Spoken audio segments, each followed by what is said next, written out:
Welcome to the Hamumu Halloween Home Horror Hoedown, the podcast where we watch scary movies so you don't have to. From award-winning to completely unknown, we take them all way too seriously. I'm your host, Mike Hummel.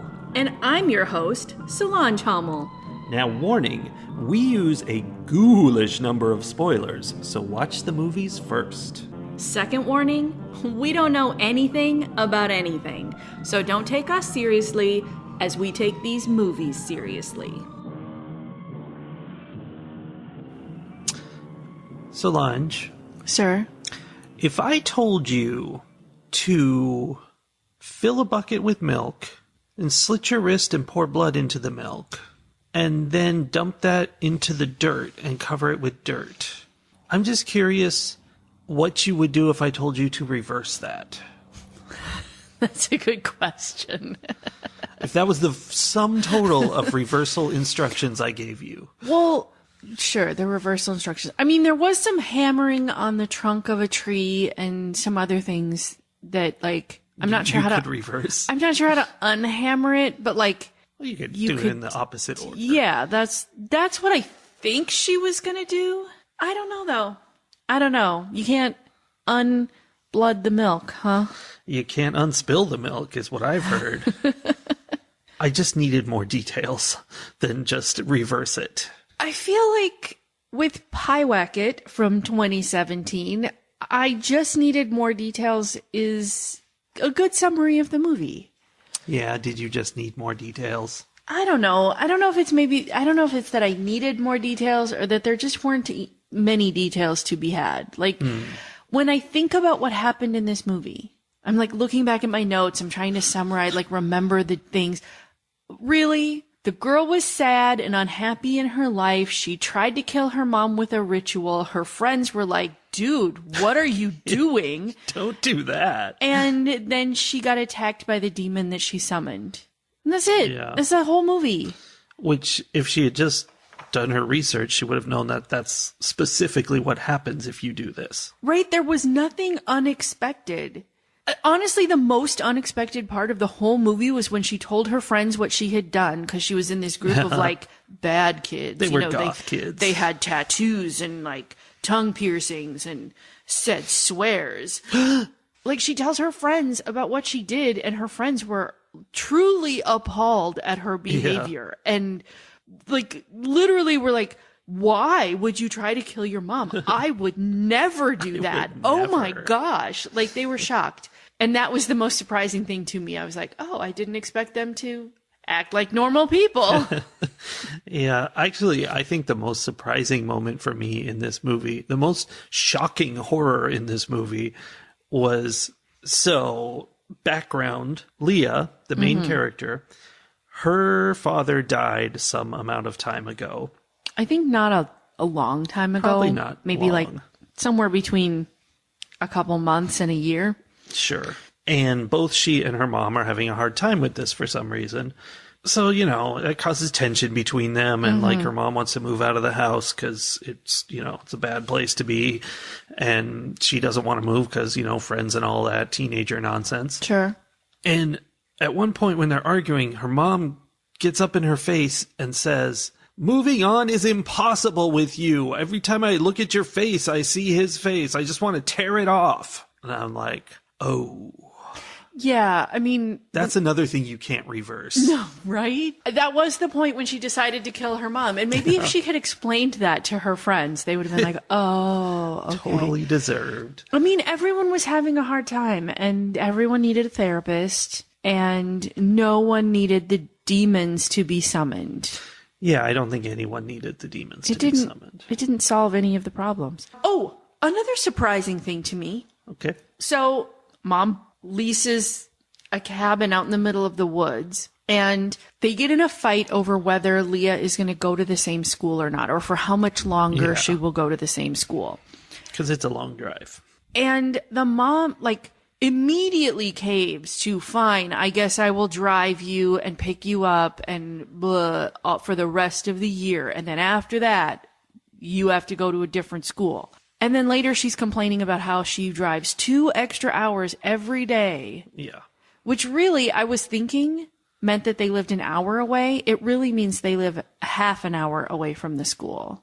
Why? Because if she works at home and she drives to school and back to drop her off and then to school and back to pick her up, that's 2 hours. You're right. That's the math. Okay, which makes this even more ridiculous, I think. But when I heard 2 hours, I was like, okay, wait a minute. There's a bus. That's because the later secret twist to the she whole made thing. her ride the bus home one day. And I'm like, hold on. There's a bus that will take her from school to your new house. Yeah. And the only solution you can come up with is to pull her out of her school and put her in a new school. Like, if the bus goes to your house, you still live in that school district. Yeah. Yeah. And then I was like, okay, I get it that you don't want to drive an hour. And then I was surprised because if it takes an hour to drive it, that bus ride is like 2 hours long. That's not a fun bus ride. I'm like, okay, I get why she doesn't want to ride the bus. But now, if they only live a half hour away from school, that's maybe an hour-long bus ride. And growing up the way I did, I have very little sympathy for someone who doesn't want to ride the bus for an hour because I did it twice a day, almost every day of my entire school career from 3rd grade to like 10th grade. When I was in middle school, I took the bus to middle school. That was a half hour of drive time. And you probably lived like 5 minutes away from your middle school. No, I mean, driving to the school took half an hour. I'm sure the bus ride was an hour plus. Yeah. It's fine. I mean, my bus ride was almost exactly an hour, and you could drive from my house to my school in like 20 minutes.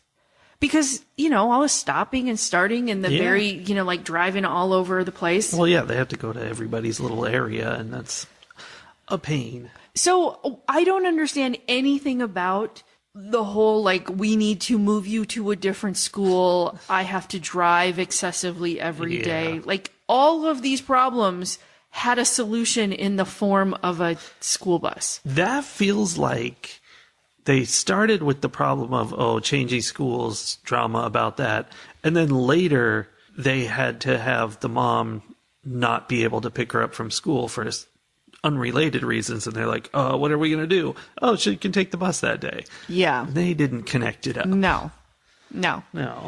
And then also amusing was later, and this again was because of what they needed to have happen in the story, Leah calls the boy she has a crush on. Yeah. And is like, I need you to come and help me. Like, oh my gosh, bad things are happening. I need you to come save me. And theoretically, this guy also had a crush on her. And remember, we have now figured out she lives half an hour away from school. Yes. And his response, this teenage boy with access to a car, is, I don't think I can drive that far. Yeah, he doesn't know. That might be too far. I'm not sure what the problem with the farness was. Like, at first he was saying, I don't have access to the car. Like, I have to wait till my parents go to bed or something like that. But if he was going to take the car after they fell asleep, like, if that was okay with him, he'll steal his parents' car. But he won't drive it a whole half hour away. That's farther than he can drive. The thing is, it's an electric car. It's an early electric car. This is 2017. And it doesn't have that much range. He can't go there and back. Right. That's probably what he meant. Doesn't know if he can go that far. It just, like, what teenage kid who wants to drive is like, but not that far. No. I can't be spending my whole evening in the car. Yes, they had a very special relationship because there were multiple scenes of them sitting next to each other at school or in a car or whatever and looking at each other and then going, right? They weren't even touching each other. No. They were just like, what are you thinking? In that first scene, I totally was expecting them to, like, start kissing or something. Like, here we are, surprise. Now we're in love or whatever. Like, it was going to be that moment of, like, we're acknowledging this relationship. There's a term for that moment. That's a pyewacket. That's not what pyewacket means. Sorry. Pyewacket is when you do a ritual spell to murder your mother with demons. Oh, sure, yeah. I don't actually know what Pyewacket means. It sounds like a British sport. It kind of does. Just a spot of Pyewacket. But it's spelled with a Y, which I find Yeah. interesting. And also, she had the logo. She had the Pyewacket logo on her backpack, which I think was the logo for the movie production company or something. Did she have it on her backpack? Yes, it was like she had one of those patches that you... Why? I did not know that said Pyewacket, because the whole thing with this movie was, from the title screen to throughout, was death metal text. And so, like, the title was written in death metal text, but it was readable. Oh, yeah. It wasn't the production company. It was the title screen is what I'm thinking of. Yeah. But Yeah. that exact thing was a patch on her backpack. I could never tell. So, yeah, that was Pyewacket. Pyewacket. It does sound like a band name. Yeah, so anyway, they giggled at each other repeatedly in multiple different situations, and yet never at any point did they actually physically touch each other. It's like they were making a movie with all actors who were like that one girl in the X-Men who, like, if she touches somebody else, they die. Rogue. Yes. Yes. It's like they all have what Rogue has. And so they were doing their acting, but they had to do it with space between each other. Yeah. Maybe they were leaving space for the Lord. I don't know. Yes. I mean, you're making a movie with, young teens. You can't be inappropriate. Here's the thing that happens in movies that doesn't happen in the real world. Famous people, I mean, not famous necessarily, but for instance, the author of a book who's doing a book signing. Right. A book about rituals or... Yes, he wrote Black River, Black Magic. Okay. That's a book about black magic, weirdly enough. And probably Black Rivers also. And he does book signing. She goes to the book signing. Great. One of the things her mom got mad about. Yes, Oh. because... Wait, it wasn't that she went to the book signing, because I thought she was going to be mad about going to like a Satanistic book signing. Yeah. But no, it wasn't that. It was that they sat out in the car and looked at each other and giggled for Too a long long. time, apparently. Yes, she didn't get home quick enough from the book signing. Her mom was not cool. She goes to the book signing because she's into the book. Then later on, she's having a problem with black magic. And she's like, I Pyewacketed my mom. That's not good. And Wait, is it a verb? absolutely. I was thinking it was a noun this whole time. Well, it's both. Okay. She gets his contact information on the internet somehow and emails him, and he responds in like a day and is like, yes, we've got to talk. Can you meet tomorrow? That's not what people do. Well, we don't know what she actually told him in the email because we don't see the email that she sends. No. We just see him say, your email is very concerning. I'm taking it very seriously. So maybe she like described what she had done out of his book and was like, so now maybe my mom's going to die? I don't know. Maybe. And since he believes in this stuff because he knows it's true because he wrote a book about it. Mm-hmm. I just think that's not how that works. No. If I write to an author, they're like, yeah, talk to your local priest about that because that's none of my problem. Although he didn't actually meet her, he told her to meet her and then she went somewhere special and then they talked on the phone. Yeah. Why? Yeah, I don't know. That's true. It was a phone call. It was like they had plans for him to meet her in person at that place. And then at the last minute, that actor was like, oh, no, I'm not coming. I'll call. Like, I'll record my lines, but I'm not actually showing up in person. So in the end of the movie, this guy has told her to reverse her ritual, and she makes like the vaguest attempt at that, but really just gives up 2 seconds into it, I guess. I don't even know why. I think it's because she couldn't figure out what reversing it means, because it doesn't make any sense. Right. And then she sees her mom's dead body in the woods, and yet her mom is somewhere calling to her. And so she's like, oh, no, I can't trust my lying eyes, because that's what he said. But she doesn't think that. She thinks that that's her dead mom's body, Yes. and then she continues on as if she knows her mom is dead. She thinks she can't trust her lying ears as opposed to eyes. Even though the lady that she calls on 911 is like, who's that? I hear yelling in the background. That should have been a good clue. But the guy had told her, Pyewacket's going to mess with your head and all that. So you don't know what you're looking at. And so there's the question of whether the dead body is really her mom dead or it's pretending to be a demon. At one point, I don't know if this was just bad filmmaking, but that dead body moved its eyes. And in a creepy way. Yeah, I think that was intentional. Maybe that was showing that, like, haha, I'm the demon. Like, I'm not actually your mom's dead body after all. Because that makes sense with what happens to make it more tragic. Yes. But anyway, she runs off and she's like, I guess, really convinced that the one that's talking to her is the demon. And so she goes after that one and then that one acts weird like a demon and is very mean to her. I mean, yes, but also her mom told her she wanted to erase her face earlier. That's true. So yeah, her mom's kind of terrible. She did apologize for that, though. But in the end, her mom goes to bed and she pours lighter fluid all over her and sets her on fire. Yes. You do. No, not lighter fluid. She siphons all the gas out of her mom's right. car. Yeah. And then lights her mom on fire and watches her burn. And then there's a scene where she's in the police station and they're playing the 911 call where the 911 lady is like, wait, but I hear someone calling your name. Yeah. And they're like, there was no body in the woods. There was only ashes in your mom's bedroom. Was that your mom? Yeah. I mean, obviously. And you left out a key moment there, though. After she burns her mom, she goes outside and gets in the car and drives away. No, what's his face decides apparently, after all, to drive a whole half hour away from his own house and comes to pick her up. I was going to say, because there's an issue with the gas. Yes, no, he comes to pick her up.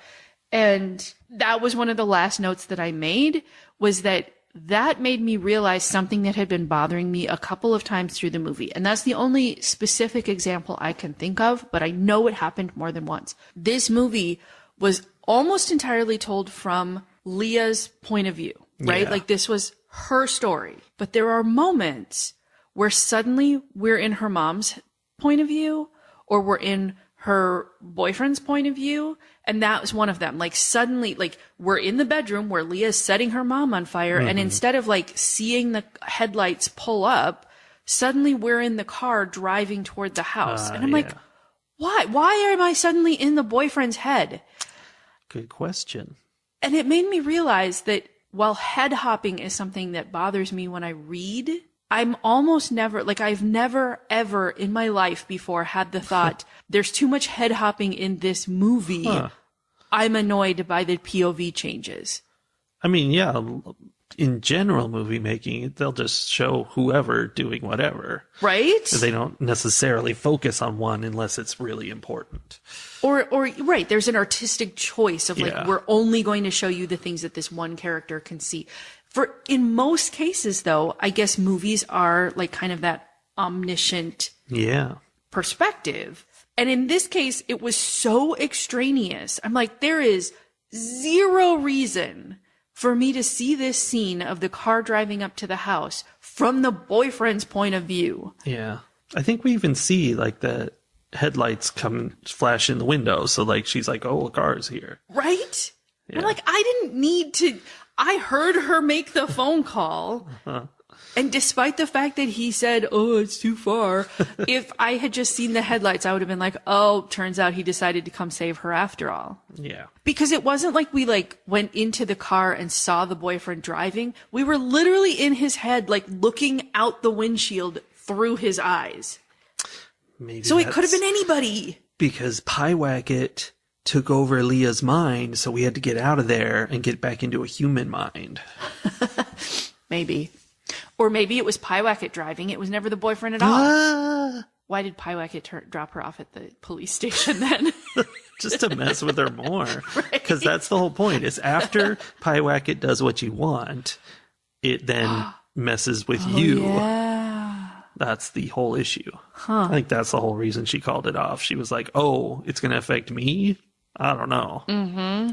I mean, okay, it was interesting how she and her mom were absolutely at each other's throats. She hated her mom to the point that she wanted her to die, right? She wanted her whacked. She does the ritual and immediately she's like, oh no, something's going to happen to my mom. And like, she's on alert for all of the things that might kill her mom. And she's suddenly like all soft and warm and forgiving toward her.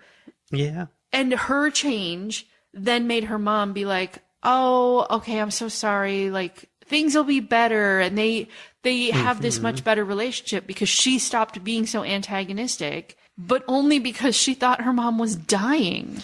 Yeah, I guess the lesson is you should try to kill your parents. It will solidify your relationship. Yes? I am not sure that that's the lesson. Okay. But I'm not sure it's not. I think we can figure out the lesson by looking here on Rotten Tomatoes and see what a critic said about the movie. Ooh, okay. Which is part family drama and part supernatural horror. Adam McDonald's second feature, Pyewacket, shows what happens when a morbid curiosity with the occult becomes a terrifying pact that can't be undone. Which is what the movie shows. Yeah.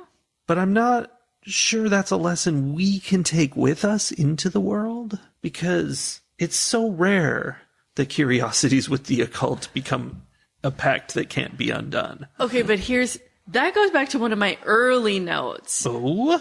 One of my early notes was, these kids feel written by people who have only ever seen after-school specials about teenagers. Yeah.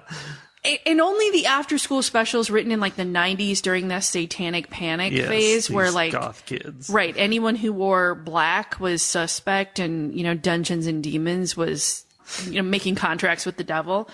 It was so satanic panic in the whole thing, up until the point where the other goth kids were like, you did what? Yeah. So, yeah, I feel like the minds that put this story together had no real connection or experience with any kind of occult, goth mentality, or really even teenage angst, period. Like, even that felt so, like, over the top. Well, to counter that, I will say that it's reportedly a horror flick. Pyewacket is at heart a film student short stretched into 90 minutes, and that's the least of its problems. Oh, yeah. Yeah, I can see that. I don't agree with that. You don't? It does not feel like film student film. We've seen film student film. This is a very professional piece of work. It's just not that interesting.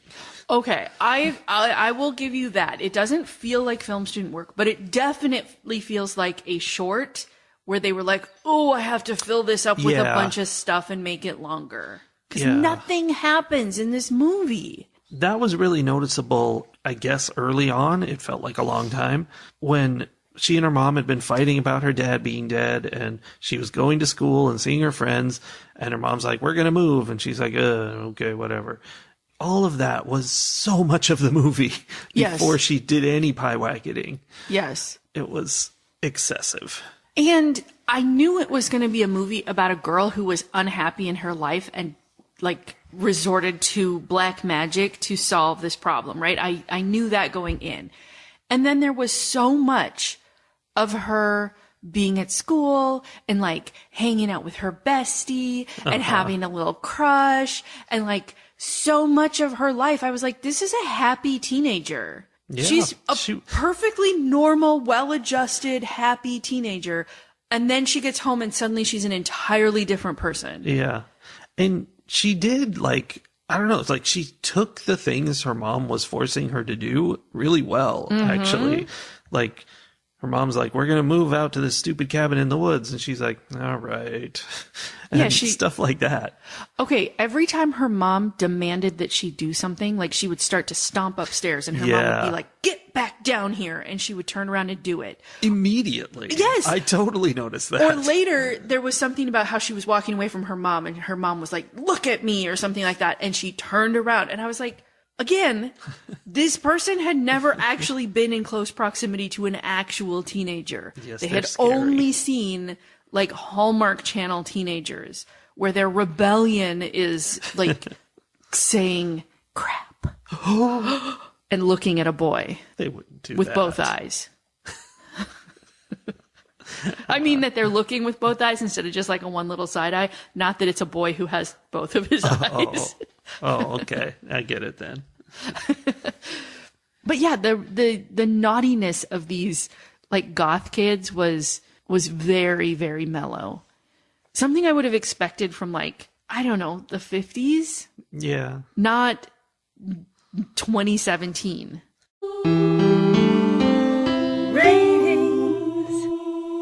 There are so many things that were done well in this movie. I feel like the lighting was dramatic, the character, like the actors and actresses were not bad. They just were not well written. At least that's my take on it. It wasn't a bad movie, but somehow at the same time, it wasn't a good movie and I wasn't at all interested. And I wonder if I would have been more interested had I been like 16 years old watching this movie. And maybe more, it would have been more dramatic because I would be closer to that, like those really like high highs and low lows that come with being a teenager and all that brain chemistry that's happening. Yeah, brains. But as it is, I was looking at this and I was like, girl, way overreacted by resorting to black magic. Yeah. And then like immediately knew it and then did a terrible job of trying to solve her problem. Like she knew what she needed to do and she barely even tried. And she just was Yeah. like, oh, well, I guess I have to light my mom on fire now. Yeah. Uh-oh. It just felt very, oh, here's a common complaint. It's kind of a cliche complaint about writing. It feels very much like things are just happening to the characters in this movie. And they don't have any like autonomy or decision making in the situation. Things just keep happening to Leah. Yeah. Which I suppose is sort of appropriate It's the for life of a teenagers. teenager. They always feel like things are just happening to them, but I don't know. Somehow it didn't catch the nuance and the intensity of that aspect of being a teenager. And I will say, like, while we were watching this, I found myself suddenly realizing I had not been paying any attention whatsoever. Bad reviewer. Several times. And that doesn't happen a lot. And to me, that's generally a sign that the movie was lacking something. Yeah. So I am going to give Pyewacket 2.5 feet of red string. I don't know about the half. Like 2 feels a little bit low. 2 feels like weirdly vindictive about the movie, which I don't feel. 2.5 though, I'm like, ugh, that feels like I'm rewarding it for something it didn't do. So I don't know. But I'm going to go ahead and give it the benefit of the doubt and do 2.5. That feels very copycatty because my head was saying that. I can read your mind. I also give this 2.5 feet of red string because I feel like it's very competently done on every level. Like not just as, filmic business with the lighting and all that stuff, but like Filmic. Is that a professional term? yeah. Okay. Yeah, it is. I'm a professional podcaster. Yeah, you are. And it was also like the writing and the characters and the acting, like everything about it should have worked. It just was really boring. And like, not in that mind-numbing kind of way, just in like a, why didn't you make this movie about something kind of way? Right? Something should have happened in this movie, and they forgot to do that part. Yeah. I mean, I feel like I put a lot of blame on the writers a lot when we have movies we don't like. But this one really feels like there was a problem with the writing. Like it needed a few more rounds in the editing room before it ever became a movie. That makes sense. They had tightened it up because it was loose. It was loose. Tightened it up, but also filled it full of like relevant things rather than filler things. Because, Yeah. or maybe just made a short, for God's sake. Like, make the story what it needs to be. Yeah, I mean, I can really picture the short because, like, it feels like what shorts are is somebody goes out in the woods, that somebody has a fight with their mom, goes out in the woods and performs a ritual, and then comes back to whichever the situation may be. Right. Is this my mom or is it the demon? Yeah, and then she burns her up and it's done. And it's like 15 minutes. And see, then the ending would have been like this dramatic, like, oh no, she killed her actual mom, would have been like more oh no. In this case, I was just like, yeah, she's been making terrible choices the whole time. Like, this is not a surprise. Yeah. We've learned enough to know this makes sense. Right? Like, she wasn't paying attention to any of the things that were being told to her from this guy who knows about black magic, and obviously this is what's happening. So, yeah. All right, well, that was disappointing. Maybe next week there will be something a little more better? Yes, I wasn't more sure how I was better. going to finish that sentence. More betterer than this, for sure. Okay. Speaking of needing better writers. Yeah. Well, Pyewacket, everybody. Pyewacket! Stay in the dark, kids! Stay in the dark where the Pyewacket can get you.